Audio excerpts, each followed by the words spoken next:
Good morning and welcome to the North Chapel. I'm Bob Williamson, Service Coordinator this Sunday, November 23rd, or as I prefer, October 54th. I love October, all those colors, even with the crowds. I tell family and friends that everybody should come to Vermont that time of year. And this year, it feels like they all came. Tatum Barnes is here today for our children, right down here. Tatum, many thanks for all you do and all of your many assistants that help you out. Join us for coffee hour downstairs after today's service. A lot's going on in the church right now.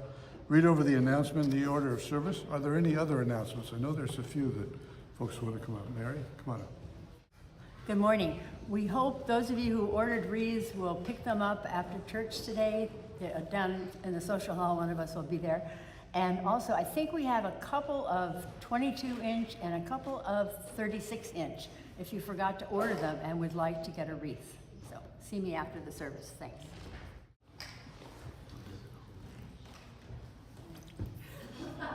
Pledge!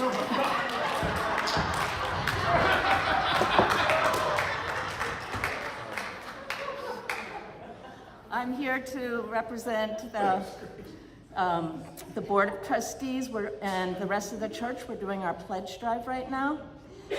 We have, it says 50,000, we're up to about 56,000 now.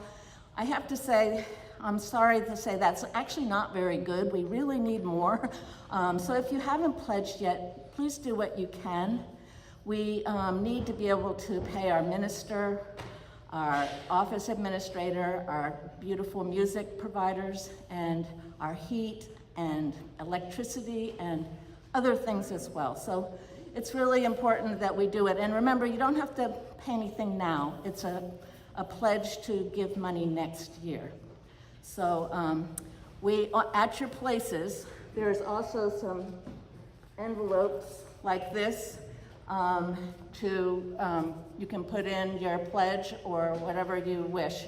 There's a form, you should have gotten a letter in the mail, but if you did not, if you've lost it, there's more of those letters in the back, and on the back page of the stapled together material is a form. So you can fill out the form today if you'd like and put it in this envelope. And we would very much appreciate it. I think that's all. And now a word from our sponsor. Lemon Pledge, very pretty, very fresh and very good. Lemon Pledge, when you're dusting, adds new luster to your wood.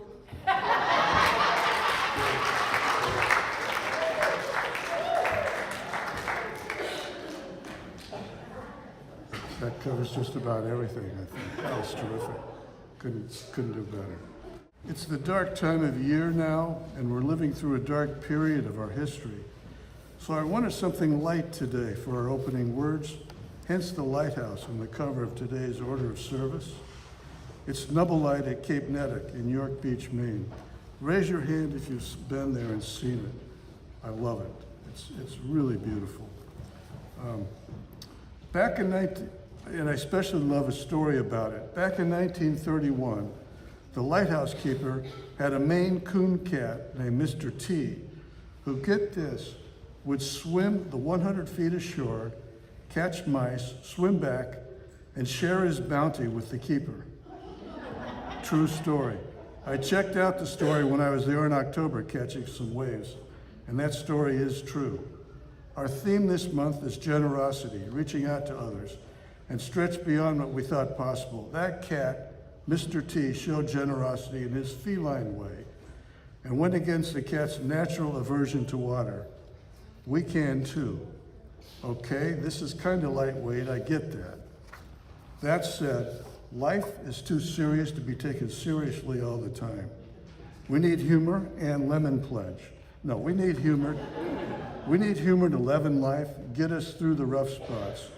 Even last Sunday's New York Times had a piece on the importance of comedy and comedians in dark times to crack us up and crack the wall of darkness that seems to encroach us. We have a term, comic relief, and we recall the value of jesters in the court of kings. The ancient Greeks knew the value of comedy. It was right up there with tragedy. The great British Shakespearean actor Edmund Kean was on his deathbed when a visiting friend said, "Oh, Edmund, dying must be so hard." Kean replied, "Dying is easy, comedy is hard." The apocryphal version of the Egyptian Book of the Dead says, "Bring your gag writers. Eternity is a long time without laughter." In that spirit, I want to share a poem by Billy Collins. A few past service coordinators have read Collins' poem, The Lanyard, a brilliant and heartfelt piece brimming with humor. Remember, Billy Collins was a U.S. Poet Laureate, a lofty post. You don't get there being mediocre. I hope I can read this without laughing out loud. If there is an afterlife, I aim to bring this with me. The poem is titled Magical Realism, and it's a respectful nod to the brilliant novelist Gabriel Garcia Marquez, who invented magical realism in his fiction. The poem Magical Realism. It's a rainy Saturday night in London, and I'm already losing it, and many of the male dogs have gathered at their favorite pub, the Ball and Stick, where they lower their heads to drink from the bowls of ale, for this is not an off-the-wall cartoon where they would be leaning on the bar, holding a pint of glass impossibly in one paw. No, this is just a bit of fiction, but not by a fantasist of South America, where many strange things are done. And that's why the dogs are not smoking cigars or playing darts or gossiping about their owners, nor is there any laughter, no sports on the telly, no backslapping, which would require standing up all night on your hind legs. And that's also why it's so quiet for a Saturday night with your mates, unlike the clamor down the lane at the Axe and Hammer, or around the corner at the King's Piston. Here it's just the low sound of lapping and a round of barking every time a new dog happens to walk in the door. Yes, on all fours and without a stitch of clothes.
Years before I went to seminary, I was asked to lead a service at the Star Island Chapel, the chapel at Star Island.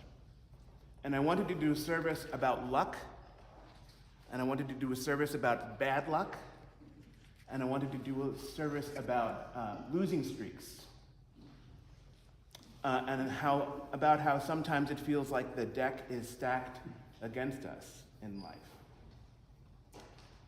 My plan was to rig a deck of cards and play poker with whoever happened to be seated in the front rows in a way that would achieve a certain outcome that was coordinated with my message. Unfortunately, I screwed the whole thing up, and I ended up wasting everybody's time. I fell on my face right in front of the dearest people that I know, and I needed a friend to help me. I'm pretty sure now that the name of that friend was Grace. And I just saw her again last week. We sang a song at the end of that service. We sang America the Beautiful. And when we were singing together, something happened. I can't explain what it was, but somehow it made me feel hopeful. It made me feel that perhaps not everything was lost, and maybe there was still a good way forward. So I stayed, so long as I stayed on the path, there was a good way forward. And so long as I remained open to the miracle. I had learned a lot about humility that day. And years later, I tried to write a song about humility. I'm going to play part of that for you.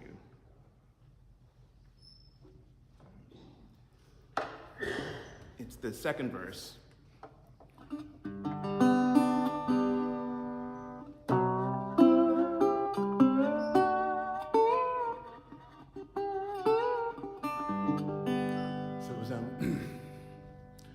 Oh, how she burns with graces unearned, tossed by the turning sea.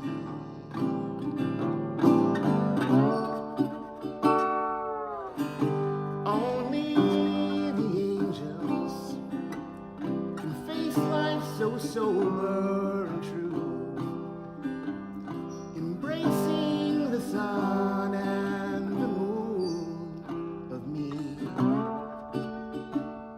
So it's oh, how she burns with graces unearned, tossed by the turning sea.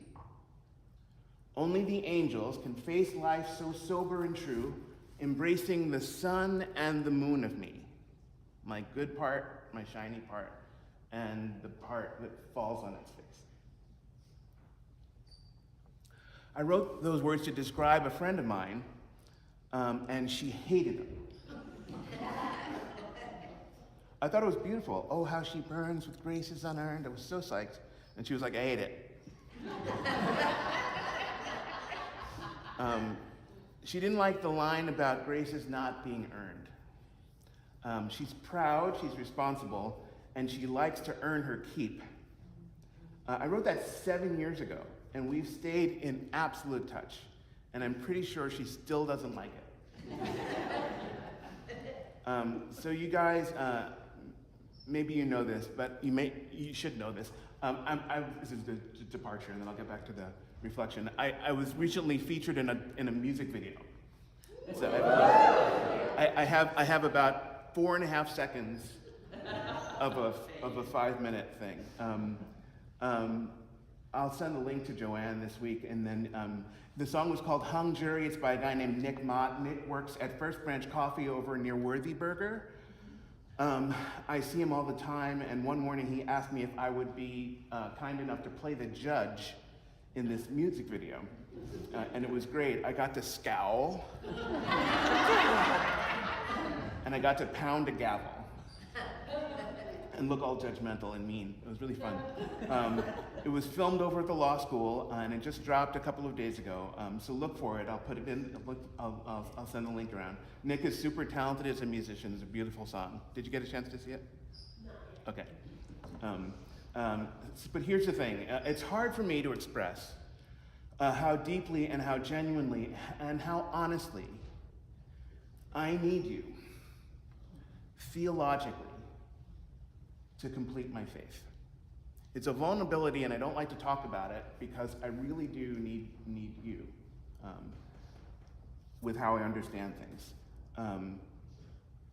I depend on you to see me through to the end of my harder days. I fall down sometimes, and I need support of a beloved community. I'm going to pause for a second, and I'm going to go back up to the pulpit. Okay.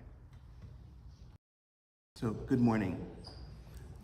Have you ever received a gift that was so beautiful that you really felt like you didn't deserve it? I would like to share something with you, something that was a little hard for me to take. I was driving to South Royalton to get some coffee a few days ago.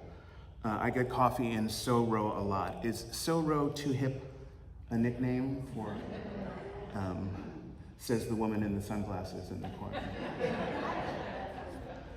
It took me a couple times to get it myself, and then when I finally did figure out what it meant, I just pretended like I always knew.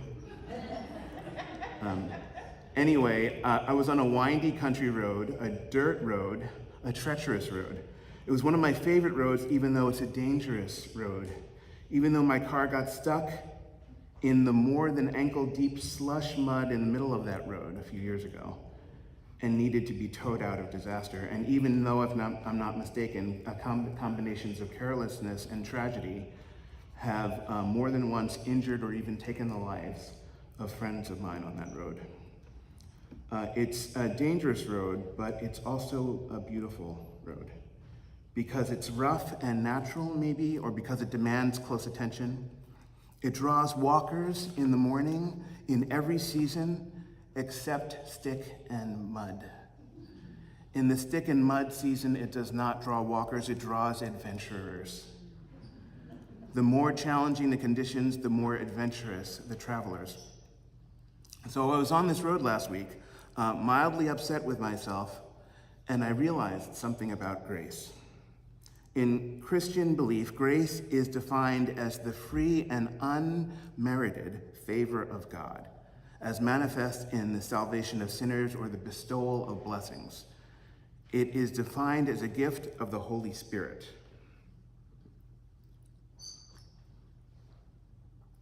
It is unexpected and undeserved as a gift. And that's hard for me. Grace is a hard thing for me, really, to understand. Forgiveness is easier for me, I think because I am in control of forgiveness. Not in a positive way, like I can't make myself forgive somebody. I can control forgiveness in a negative way, though. I can choose not to foreclose on forgiveness. I can make sure that I don't close my mind to the idea. I cannot let go of a grudge. I can hold on to a grudge with the best of them, if I choose to do that. If I choose to be that kind of person who won't forgive, but I still get to decide. I get to choose for myself whether or not to be open to forgiveness. Grace is different. If you choose to foreclose on forgiveness, then there's no way in the world that forgiveness is ever going to happen. You have to set the table for forgiveness. You have to invite it. Grace is different. Grace shows up whether you ask for it or not. My old friend Arvid used to tell me that forgiveness takes place in its own time and that all we have to do is open the door and not get in the way. He taught me that sometimes the act of opening the door to forgiveness is the only part of forgiveness that is ever really in our hands. When we choose to open the doorway of forgiveness, we choose to do the lion's share of what is asked of us. Grace just doesn't care about any of that. That's a little hard for me. It's hard for me to understand. I recognize grace as a sacred blessing. I teach this in my ministry, but I have a hard time accepting it for myself. It's hard in here. It's hard inside this spiritual life of mine, especially when it comes to grace. I am too often hard on myself. So so was my mentor. My mentor would shudder to think that she delivered this to me as well, but she didn't really, of course. But I identify with her experience. Rebecca Parker is her name. She told this great story of being invited to speak at a conference, a national conference of LREDA. Do you know what LREDA? LREDA is the Liberal Religious Educators Association.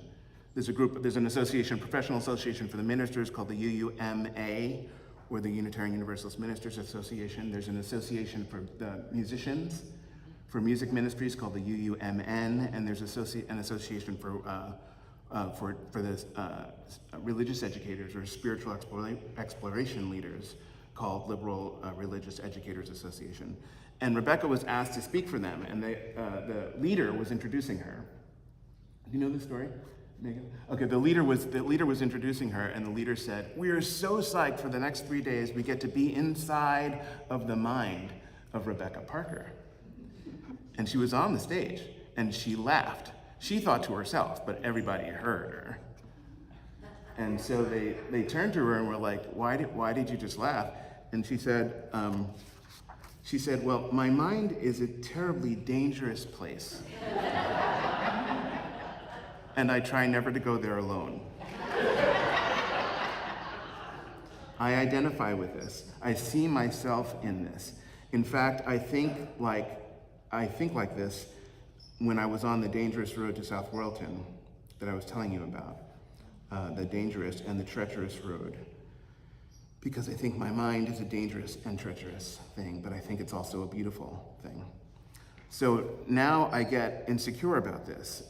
It might seem indulgent to say this in the least, to talk about the beauty of one's own mind. But it's very important that we talk about the beauty of our minds, the beauty of our soul's experience in life. When we do, we truly honor ourselves and we truly honor one another. When we do, we honor beauty itself. There was a famous Russian painter named Wasily Kandinsky.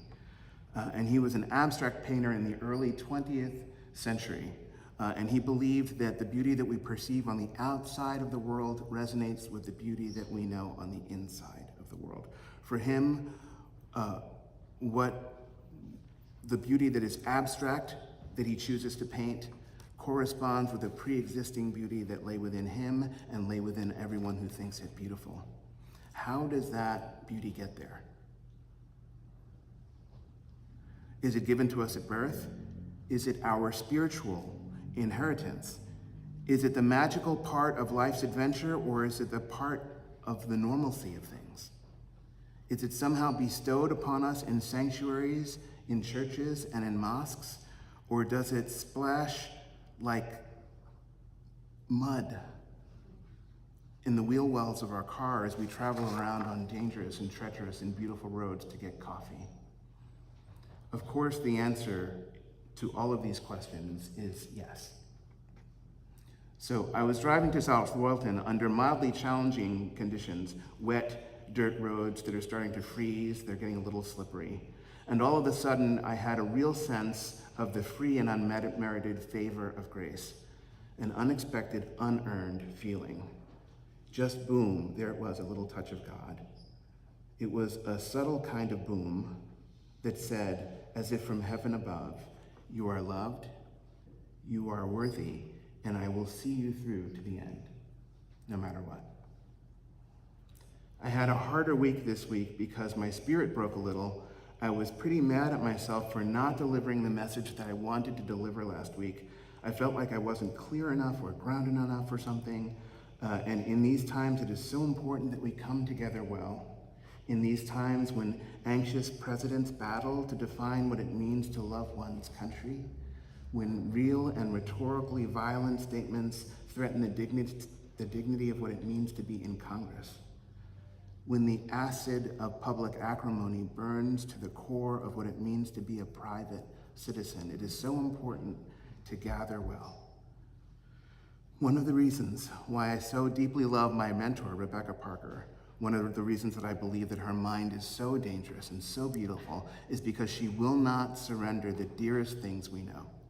She will not surrender the most beautiful that is within us, that which is larger than the names and the nations and the narratives that we create for ourselves.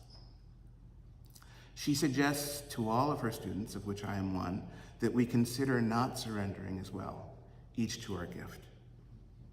The nature of who we are and who we choose to be makes us dangerous and treacherous and beautiful. Sometimes grace looks just like the children that we have, even on the crankiest of days. And sometimes grace looks like the kids that we never have, the dreams that have been lost along the way. Broken one day, I cried to my mentor that I didn't become the son that my parents wanted me to be, that I wasn't the lawyer, that I wasn't the husband, that I wasn't the father of their dreams.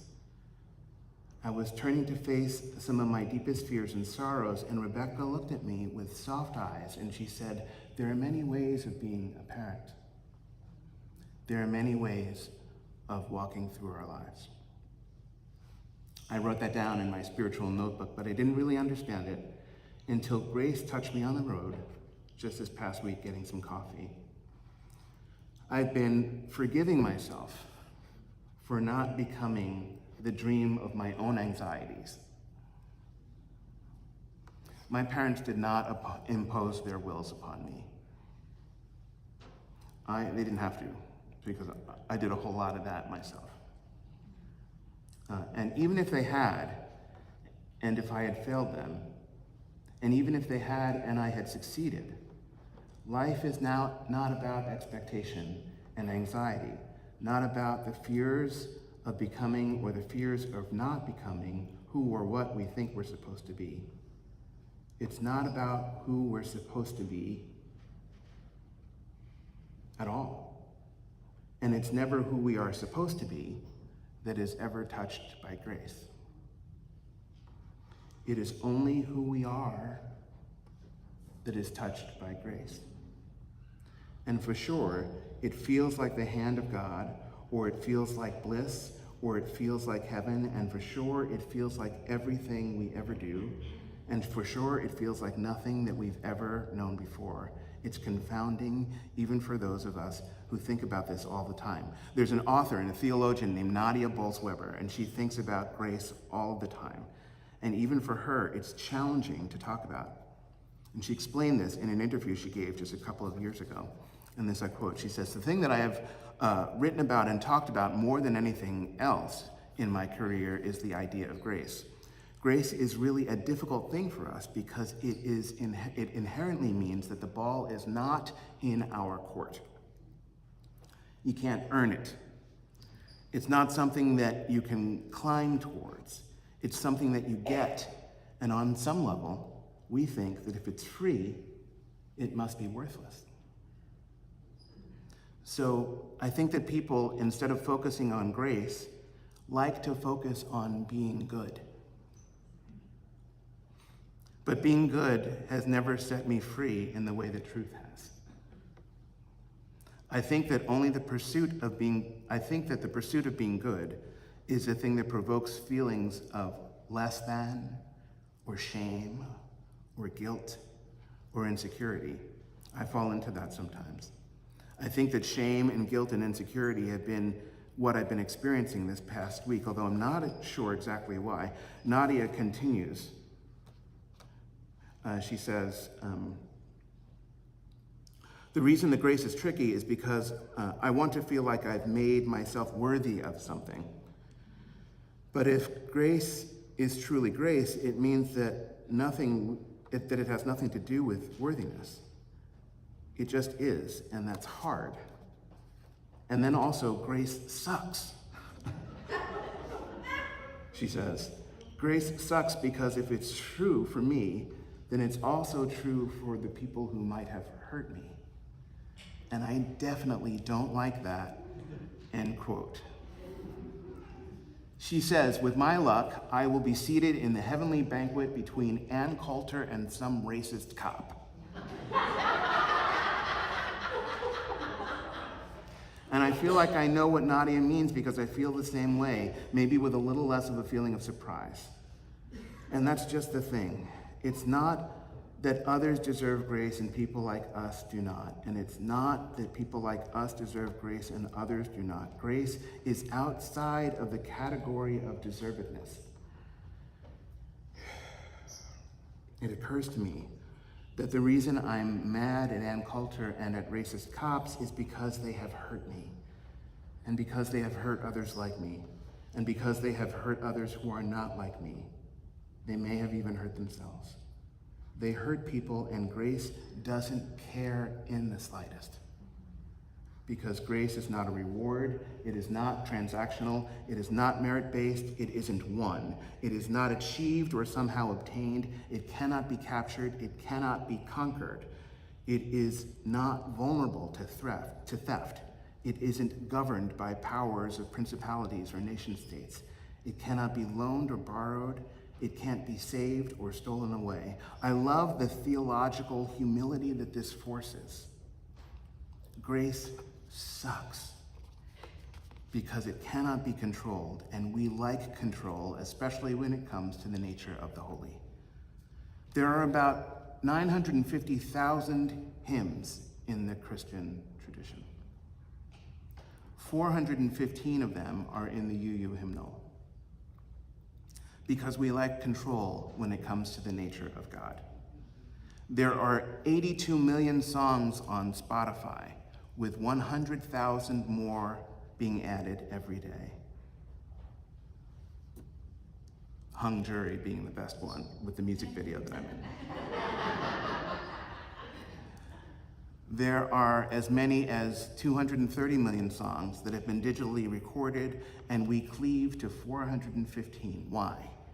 Because we like having a feeling of control. Control fosters tradition, and tradition is wonderful. But tradition is not necessarily grace. Grace is wild, and she's tameless, and she's dangerous, and she's treacherous, and she's beautiful. And when I fall down, grace is the only open hand that will help me to recover. When I fall down, when we fall down, grace is that open hand.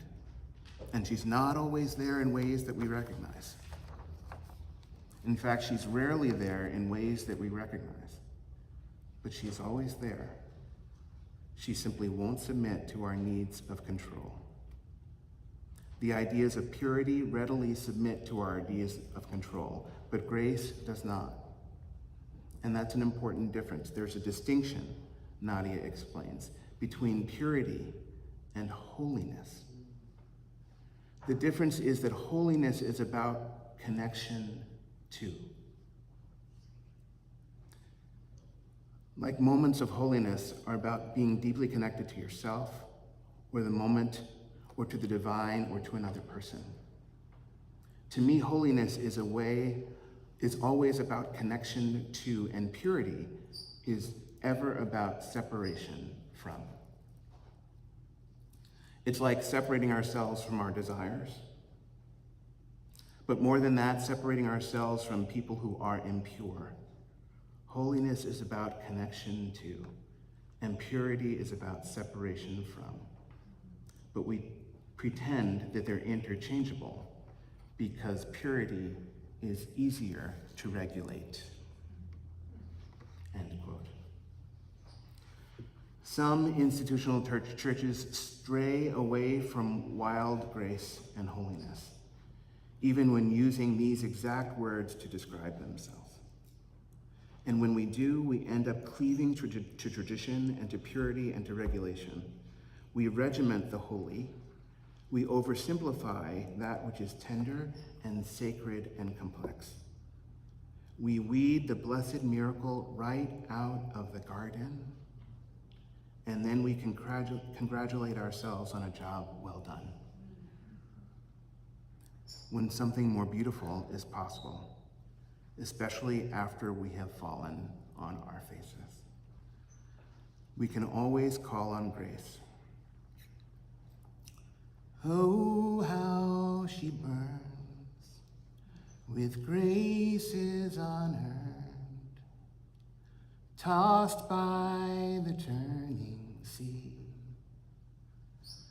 Only the angels can face life so sober and true, embracing the sun and the moon of me, my shiny side and my shadow side. We are not only who we are when we have fallen down, and we are not only who we are when we succeed. We are dangerous and beautiful and wild, soft and humble under heaven, held, whole, and honored by a love that knows no bounds in this season of Thanksgiving. May it be so. Blessed be. And amen. If you could see my friend and colleague, Natalie Boltz-Weber, in person, you would see her as a spectacularly tattooed Lutheran theologian with metal and garb and like just showing as much skin as possible. She's awesome, she's strong. There's a picture of her doing a handstand on one hand. She is spectacularly strong. She is in recovery from alcohol abuse. She's absolutely open about that. She was the one who was saying, I find more holiness in the basements of churches than I do in their sanctuaries. For the inability of this room sometimes to accept the real life journeys of some of us along the way. I don't think that's true here, but let's make sure that as vital as life gets, happens in this room, maybe so. Blessed be and amen.